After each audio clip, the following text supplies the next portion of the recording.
What's going on, folks? Welcome to Study Hall. If it's your first time here, my name is Philip Godfrey. If you're returning, welcome back, Bible Study family.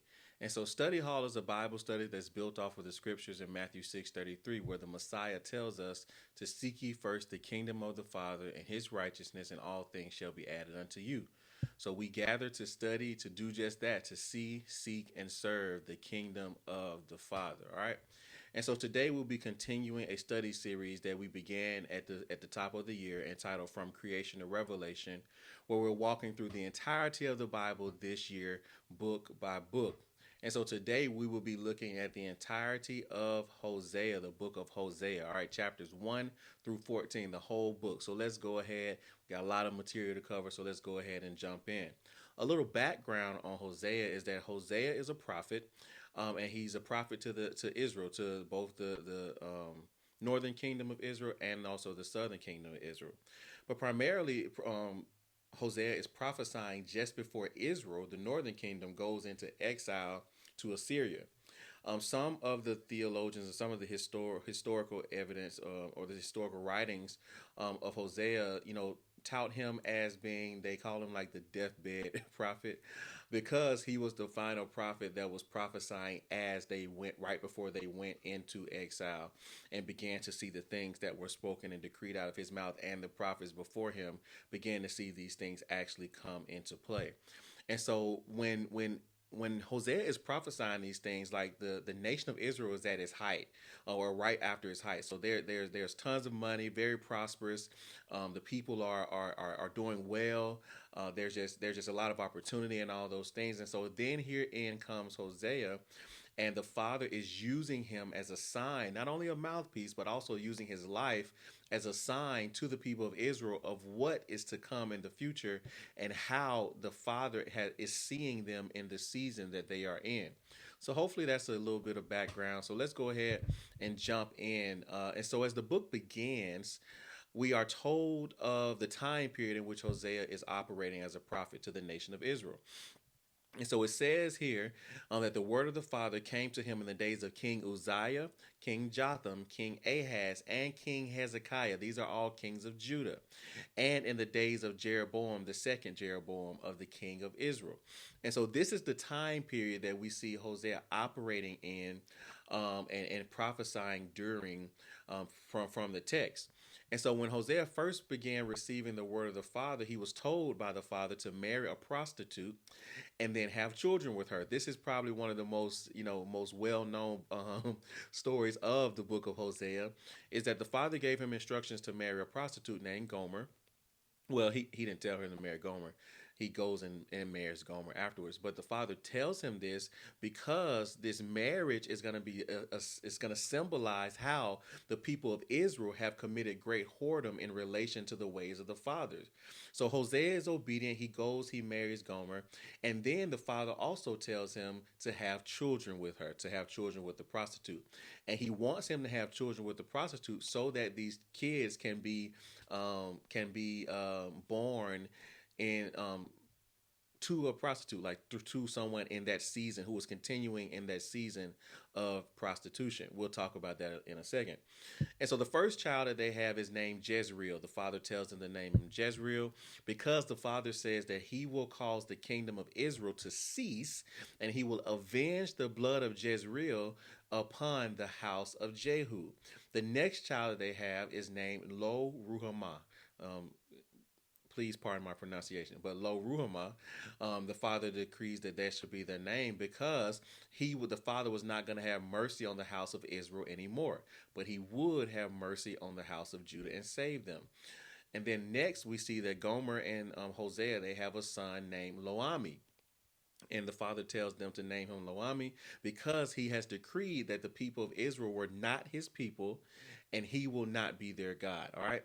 So we see at this point that the life of Hosea, not only his marriage to the prostitute Gomer, but also the children that the Father told him to have, are being used by the Father as signs and wonders for, or as signs for what is to come and what he is doing in the nation and how he will judge the nation and his positioning on the nation at that period of time. And so as we continue to move throughout the chapter 1, we see that the prophecy that the Father eventually will bring the people of Israel back, and in the same place, he tells them that where they were once decreed that it would not be his, just like he just talked about with Lohurama, that they were once Loami, that they would not be his any longer, that people are going to decree in that same place that they are the sons of the living Yahuwah, and they will be gathered together with the people of Judah at that time. So even though the Father is decreeing judgment on them, we see also that there is a plan in the works with the Father, that He will set aside a remnant and not completely destroy the nation of Israel and Judah, northern and southern kingdoms. That He will reserve for Himself those who remain obedient, and then they will be gathered together. They will be made one house again, the one house of one tribe of one tribe of Israel. And then they will be the ones who will be decreed that these are the descendants, these are the sons and daughters of the living Yahuwah. All right. And so as we move into chapter 2, we see here that the Father is speaking again against Israel and their adulteries. And he's using his language here that we saw, previously. Well, as I stated previously, how Gomer was a symbol of what a sign of kind of how the Father's positioning on Israel. We see that continue into chapter 2, where now the language is speaking of Israel as a woman, or speaking of a woman here, and that woman is Israel. All right. And so he goes on to say that Israel has acted like a harlot and has given birth to generations that do not follow him. Israel has given birth to children and generations that do not follow him. Even though he gave them everything, the text says that they then went and gave those things to Baal. Well, Baal here isn't just one idol. Baal it represents, all of the idolatry of the region that they were in, because idols were regional, idols were even tribal, and we still see that today. But he's saying he gave them everything. He gave everything to his people. He gave everything to this woman. He gave everything to this marriage. And they took those things and gave them to someone else. They gave them to these false deities, these false gods, these idols. And because of this, he will now cause all the things that she, Israel, has elevated over him, her feast days, her new moons, her Sabbaths, her solemn feasts, he will cause all of those things to cease. And then it says that he will visit her and come against her himself. But the chapter then goes on and pivots to where we see the Father decreeing that after these things have gone forth, at a day in the future, at some point in time in the future, that he's going to call her, Israel, back to himself, and that they will be like things were when they were young, when they first had just come out of Egypt. So he's talking about when he had brought them out of Egypt and they were on fire for him, and they were walking through the wilderness before they started, doing all that wacky stuff. But he's telling them that things are gonna be like that again at this day and time when he gathers and calls them back to himself. And so he says that the names and worship of Baal will be removed from them, and that they will be in right standing with him again. Israel will be the Father's people, and then they will decree that he is their Yahuwah. And this brings us into chapter 3, where we see Hosea is told by the Father to go and redeem his wife, who has continued to operate in her prostitution, which now brings along with it the sins of adultery because of the marriage that they have. And so this is kind of, reinforcing what we saw in chapter 2, where the Father's talking to Israel and how, he's there, he's going to call unto himself again. We see him telling Hosea to do just that. Hosea goes back out, redeems his wife, redeems Gomer, and tells her that now she will live with him for many days, and that she will no longer commit adultery. And one translation even says that Hosea will not even be intimate with her. And so this period of time is also a sign unto the house of Israel, where they will go through many days. They will walk through a season without a king, without a prince, without a sacrifice, without all these things that once aligned them to the Father. They will go through a season without all those things. But after that, they will return to the Father in the latter days, is what the text says. They will seek him, and they will seek their king, who is of the lineage of David. So we see see here that the Father is continuing to, even though he's given Hosea these signs and these instructions, he's confirming his instructions to them, and confirming his word that he's already spoken, and giving us a picture of what is to come for his people. And so, as we move into chapter 4, we get more insight into some of the issues that the Father has with Israel. He tells them that the land was lacking truth, the land was lacking mercy and knowledge of Him. Well, we know the knowledge of Him is the fear of Him, from reading the book of Proverbs. And so the land was without those things. Instead of those things which the land should have been full of, the land of Israel was filled with swearing, it says, and lying and killing and adultery and stealing and murder. And because of these things, the land was in a season of mourning. Well, this shows us that the land can grieve by our actions as people. So sometimes we look out and we see, like, why are the nations hurting? Why are the countries doing these things? Why are certain things happening in certain states or certain regions or certain areas? Well, the reality is there are actions that we can take each and every day that go against the Father and ultimately hurt the land, and can set the land in a season like we see here of mourning. And so, to make things worse, the land is already in a season of mourning. They're lacking these things. But to make these things worse, the priests, those who were assigned to actually help them move into right standing with the Father, the priests were actually leading the people astray. And so now, not only are the people walking in darkness, the priests are leading them in darkness, the leaders are leading them into darkness, and the Father is not pleased with that. He's not pleased with that because He has tasked the people, and we looked at this in one of the previous books. It escapes my mind right now. But we looked at how the Father was upset with the priests for how they were fleecing the sheep. They should have been taking care of them, but instead they were operating against them. They were taking from them. They wouldn't feed them. They wouldn't heal them. They wouldn't do the things that a shepherd should do. Instead, they were gleaning from them. They were receiving from the sheep, and that is not their responsibility. And so, as we see here, as the chapter ends in chapter 4, the Father acknowledges that Israel has acted like a harlot, but he then goes on. We see him pleading with Judah to not follow after the same ways. And so, what we have here is this is prior to Judah going into captivity, because we know through our study in Jeremiah and Ezekiel and Lamentations and all those things that Judah does also follow after the ways of Israel, and fall into this deception and this disobedience, and are led astray and ultimately into captivity as well. I think about 100 or so years after the northern kingdom goes into captivity to Assyria. But in chapter 5, we see the Father, he continues to double down on his issue with the leaders of the nations and how they have been a snare to the people. And I'm talking to the leaders right now. We should be working overtime. Every leader, no matter what capacity, our desire should be to not be a snare for the people. A snare is something that catches hold to the people, that holds them back, that locks them into a place, that ties them to something that they shouldn't really be in. Our job should never be our desire should never be to limit the people in that way. As a leader in any capacity, as a leader, whether you're a leader of your home, your marriage, your family, your work, your business, your community, no matter what it is, as a leader, or your ministry, your church, as a leader, your job should be helping people progress, not holding them back by your limitations that you set on them. Okay.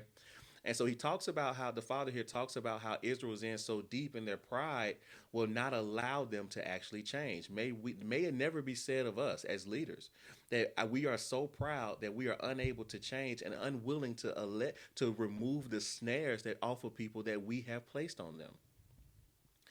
And as we continue throughout chapter 5, we see here that it's also prophesied that Judah will follow in the same path. We just talked about that, and that the Father is going to come against them, and he's gonna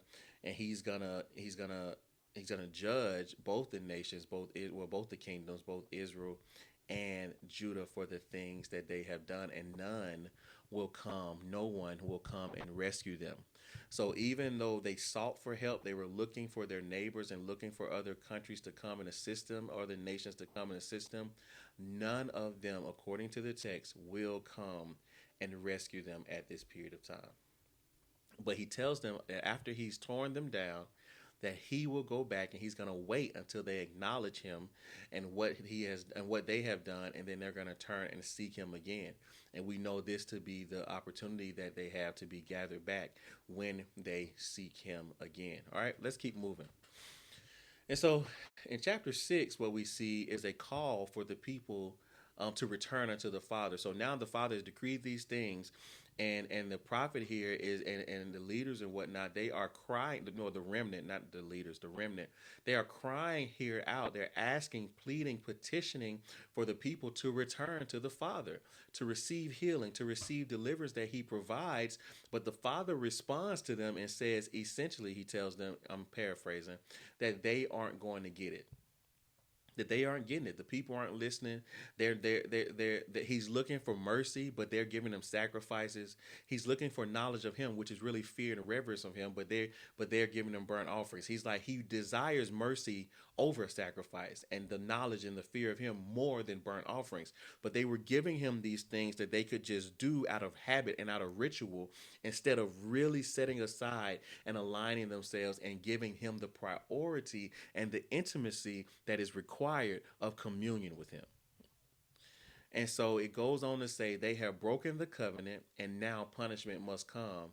Even though the Father wanted to restore them, there are judgments that must be levied for the decisions and the actions that they have taken. All right. This brings us into chapter 7, where now the Father is explaining further how he would have desired to heal Israel. We saw that a little bit as in the end of chapter 6, but he's telling them how he would have desired to heal them, but their iniquity and their wickedness and their falsehood that they continue to operate in, he couldn't allow that to happen. And so even as these things were revealing, they were revealing to him, and should have been revealing to themselves, who they really were at the core. Because what they were doing is putting on a facade out front. They're looking like the best of the land. They're looking like the Father's chosen people. They're looking like they're set apart, all these things, but they really weren't. They were full of iniquity. They were full of wickedness. They were full of falsehood, and these things were not the Father's ways. They were against the Father's ways and out of alignment with his instructions. And so they were a people who had walked away from him. They had engaged in idolatry. They had mixed themselves among the people of the earth. They had taken on the ways of the heathen around them that we saw over in Jeremiah. He said, don't learn those ways. But they have disobeyed. They have learned those things. And now they were so intertwined with the world. They were so intertwined with the heathens that they did not even realize that this mixture that they had entered into with the strangers, that it had weakened them, that it had brought them down from the position that the Father rightfully gave them and had set them in. And their pride, again, was so great that they didn't even seek the Father for help. They instead called Egypt. They called Assyria. They asked them to come and help them when they were struggling, when they were when armies were coming up against them. They asked for these other nations to come and assist them. But the same enemies, hear this, the same enemies who they put their trust in over the Father turned on them and killed their leaders. That's what the Father here is decreeing will happen in the future, that those same enemies will turn on them and actually kill their leaders. The same people who they put their trust in, instead of believing and trusting in the Father. Which brings us into chapter 8, where now we see Israel is sounding the alarm, okay? Because the enemy is coming upon them. They're crying out unto the Father, but because they have walked away from him, he now decrees that he will not stop these advances. They have not followed his ways. They have made idols. They've not consulted with him in making decisions. And now they're going to be given over to the Gentiles, because they took the Father's altars, made them a place of sin. They took the holy thing, the set apart thing that the Father had given them, and they made them a place in a altar of sin. It made them a place of perpetual sin, and had his laws been considered, but let me slow down.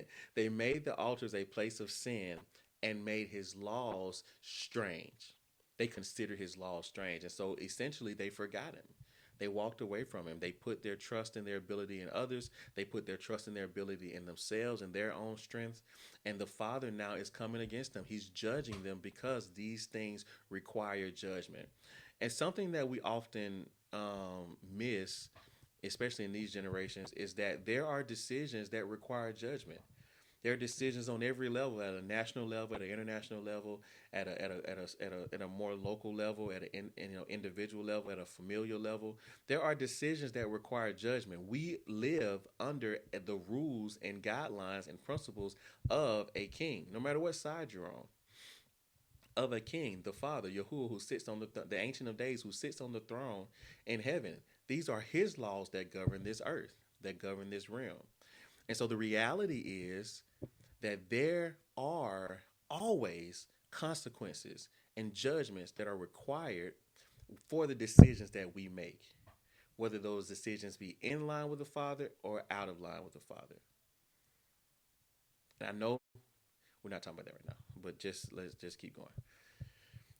Now we're moving into chapter 9, and so it tells us in chapter 9 that those of Israel will return to Egypt and will eat the unclean things in Assyria. So now we see that this is a prophecy of what will happen to Israel, that they are in their own land in this period of time. But the Father here is decreeing that they will return to Egypt, which was their place of bondage previously, and they will eat the unclean things in Assyria. So now we see that Assyria is assisting in this process in one way or another. And another prophecy is of their season of captivity and exile will be among the nations of the world.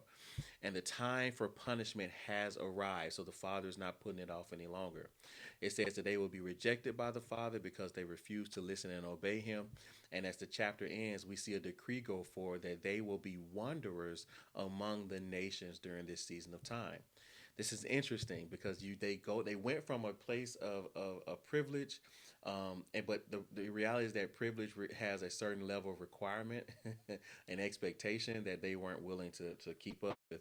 But they went from a place of privilege to now being wanderers. They went from a place of their own to being in captivity. They went from a place of being set apart to being integrated in someone else's society and being forced to do those things actually.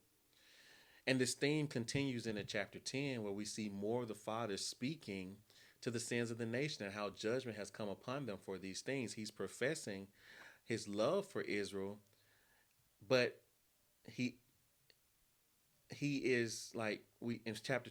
Let me slow down. In chapter 10, we see more like the Father. He's speaking to the sins of the people, the sins of the nation, and how the judgment that's coming on them is because of this reason. But even in all of this, the Father is continuing to profess His love for Israel through all the disobedience, through all of the idolatry, through all of the blood that has been shed. He still loves them. Think about that. He still loves them. And while this love doesn't stop the judgment, listen, His love for them did not stop the judgment that His word requires, that His laws require. It didn't stop. He had to judge them because He loved them. But we see here that the Father decrees that He will not completely destroy them, that there is a judgment that must take place, but He's setting aside a people unto Himself. He's setting aside those that have been obedient. And at the appointed time in the future, He is going to roar for His people, and they will come out of captivity and back to Him and into their land again. And think about that the Father loves His people, that He loved His people, Israel. He loves you and I, as long as we're obedient and in alignment and all those things. He loves us in such a way that even in the judgment, even in the disobedience and the idolatry and the bloodshed and the murder and the disobedience and the worshiping of other things, even in all of that, in the ignorance, even in all of it, that He continued to love them. He continues to love you. When you walk away, when you come back and walk away again, when you're the prodigal son, when you're eating out of a pig trough, He's continuing to love you. And His love was so strong for His people that even with everything that He saw, He said, I'm going to set aside a remnant for myself that has been faithful, that has continued, that will not see these things that are coming on the other aspects of the nation and of the land. Maybe we be found as part of those remnant. I don't know about you, but that's what I'm looking forward to. I'm doing my best to get in alignment so I can be as part of one of those. All right, let's keep going. This brings us into chapter 12, where now we see like more reminders regarding Israel and the judgment that is to come upon them from the Father. Here the Father is speaking of how Judah also now will receive part of their part in the judgment as well, for the things that they've done, the ways that they have taken, and how they have walked after the sins and decisions of Israel. They looked and they saw Israel fall apart. They saw Israel go into captivity. They saw Israel fall away from the Father, and they continued. They decided, even with all of that, they decided to do and walk after that same path. And so he's telling them prophetically through the prophet here that Judah is going to receive part in judgment as well. And even though they have their land, the Father is going to make them dwell in tents. He's going to, even though they have a permanent location, he's going to, like we just said, wanderers. He's going to make them to be nomads, or to never really have a stable foundation or home throughout the lands for the things that they have done.